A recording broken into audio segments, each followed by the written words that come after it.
There was a moment that I remember, sitting on this bus in Rio, with this issue in the back of my head. How could we germinate innovation in a place like Ghana in the same way that I had witnessed innovation in a place like New York and Los Angeles?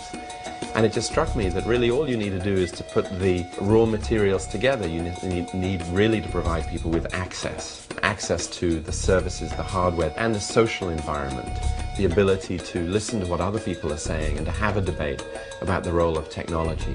And that was the genesis of BusyInternet. What if BusyInternet had not started? How would we have been doing our business? That, to me, is a success story. When you see them able to develop a local industry, innovating and offering new services like that, they simply need the ability to have a decent office space and have dependable electricity, to have a desirable address where they can invite customers and potential partners, and that they can look the role, they can play the role of being a modern business. This is not just one business, but thousands of little businesses and ideas going on at the same time. We have 90,000 accounts downstairs in our cafe. We have between 1,000 and 1,500 people that walk through the center every day. All that is sort of our informal incubation, which is what makes busy.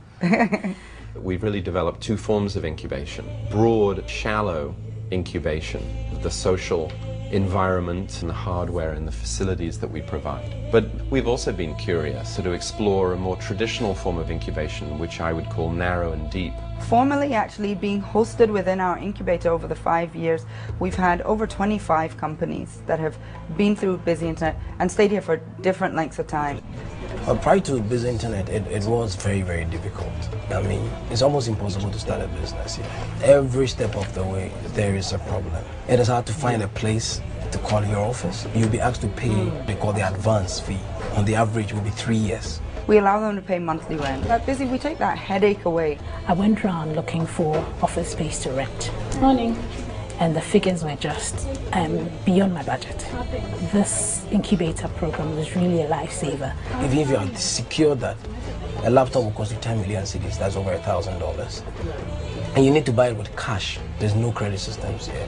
You don't go to the banks, they won't talk to you. 24 hours I could come and use it. It had internet, I had a computer I could use. So everything was sort of provided. One-stop shop. I'm going to be here for as long as it takes. Good morning. I'm Kobina. I'm Emmanuel. I'm a teacher. Our kids, they don't like reading. That's the problem. But they like computers, of course. That is what Ghanaian kids now like. They like computers.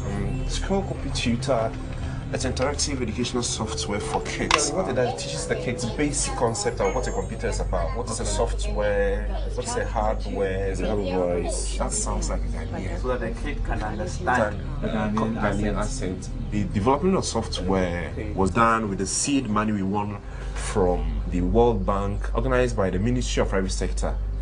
From then, we signed on to BusyInternet collaboration with the World Bank through the incubator program. What we benefit from, especially people in the West, at times find it uncomfortable dealing with companies in Africa. So through the incubator program, we did initial introduction with our bankers, and our bankers gave them the guarantee that yes, we'll be banking with them. This has been our cash flow. And from there, business started. Dial-up is old-fashioned technology. Africa has an image problem in the West. Technology is also an interesting opportunity for people to produce high-value work that proves to the rest of the world that, we're not just talking about AIDS, we're not just talking about war, we're not just talking about famine here, we're talking about sophisticated software development, we're talking about data processing, we're talking about the kinds of things that anybody does anywhere. We missed in Africa the Industrial Revolution. That is why we are underdeveloped. The ICT is an evolution, you can call it a revolution. If we miss this opportunity, we'll continue to be underdeveloped.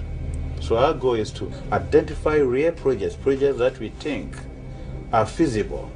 Then we start to nurture them at the universities, so that at the time of graduation, when we bring them to the BusyInternet, offload most of this to them to do packaging and commercialization, and then support them financially to come in and assist the private sector to develop this incubator facility.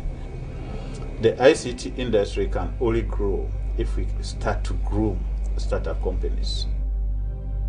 In this context, at this level of corporate evolution, simply providing an environment for people to get together and to share ideas is the right way to develop the continent.